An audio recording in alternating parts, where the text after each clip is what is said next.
அண்ணே முறைன்னு ஒண்ணு இருக்குல்லண்ணே. ஏய், நான் அங்க வந்தா அவனை முறைப்பேங்கிறதுனாலதான் வேணாங்கிற. அண்ணே என்னென்ன பேசுற நீ? 1000 தான் இருந்தாலும் வீட்டு ஆம்பளையால் வந்து வரவேற்க வேண்டாமா? நீ வந்து வரவேற்கணும் வாண்ணே.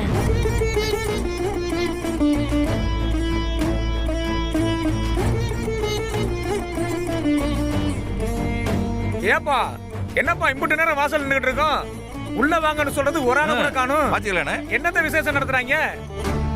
ஏப்பா மஞ்ச போல நீ செய்யறது கொஞ்சம் கூட நல்லா இல்லப்பா. இப்படி மட்டு மரியாதை இல்லாம முறை தெரியாம நடந்துக்கிறேன்னு ஊர்ல எல்லாரும் காரி துப்புவாங்க ஐயா. 1000 தான் இருந்தாலும் வாசல் வரைக்கும் வந்துட்டாங்கல்ல, அவங்கள வரவேற்கணும்ல. வாப்பா போவோம். அண்ணே, அப்படி பார்த்தா நீங்களே என் பங்காளி தானே. நீங்களே போய் அவனுங்களை கூட்டு வாங்க. நாங்க பங்காளியா இருந்தாலும் இது உன் வீட்டு விசேஷம்ல.